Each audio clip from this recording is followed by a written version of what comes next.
សួស្តីបងប្អូនថ្ងៃនេះខ្ញុំចង់បង្ហាញពី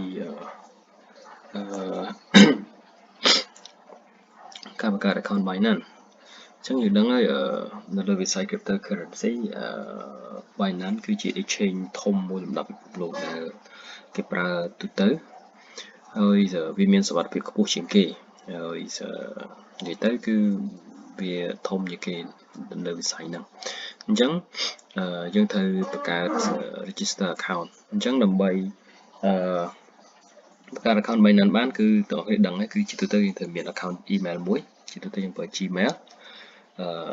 អញ្ចឹងខ្ញុំwalk through ទាំងអស់ហ្មងអញ្ចឹងយើងទៅម្ដងមួយថាតើយើងពេលយើងបង្កើតយើងត្រូវការអីហើយយើងត្រូវធ្វើម៉េចអញ្ចឹងយើងមកកន្លែង register មកព្រោះយើងអត់ទាន់មាន account ទេអញ្ចឹងនៅកន្លែង register នេះវានឹងសួរយើងថា where do you live ថាយើងនៅណាអញ្ចឹងយើងវា load ឲ្យហើយនៅកម្ពុជា confirm បន្ទាប់មកគឺយើងដាក់email របស់យើងមកណា email របស់យើងមកអញ្ចឹងខ្ញុំបង្កើតអូខេ mail មួយសម្រាប់ធ្វើអាហ្នឹង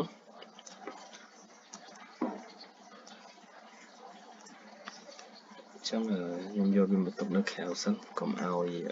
បាក់រកនេះគឺ Gmail របស់ខ្ញុំអូខេ password គឺអាស្រ័យលើអ្នកទាំងអស់គ្នាទេ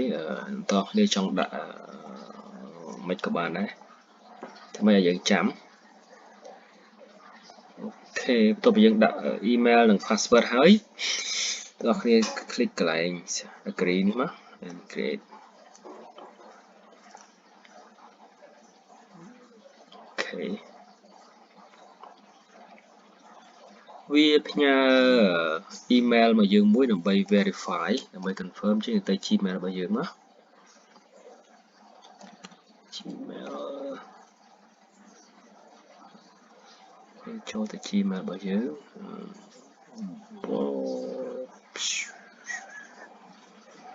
អូខេ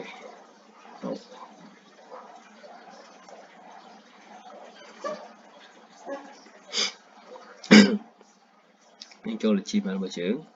នេះបាទ Gmail នេះយើងយកលេខកូដរបស់វានេះមកហើយយើងយកមក copy ដាក់នៅនេះ027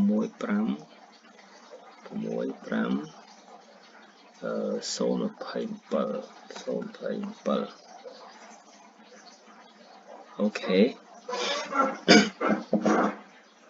វា verify ឲ្យហើយនៅពេលដែល verify ឲ្យហើយវា load បែបនេះ Welcome to Binance and deposit crypto to start trading អញ្ចឹងទៅអញ្ចឹងយើងចូលទៅក្នុង Binance តែម្ដងយើងចូល go ទៅ dashboard អញ្ចឹងដោយសារយើងទៅបង្កើតដំបូងគឺយើងអត់ទាន់មានអីទាំងអស់និយាយទៅអានេះយើង security verification ទូរស័ព្ទអីផ្សេងៗហ្នឹងគឺយើងអាចតាមក្រោយអានេះខ្ញុំបញ្យល់តាមក្រោយណាអញ្ចឹង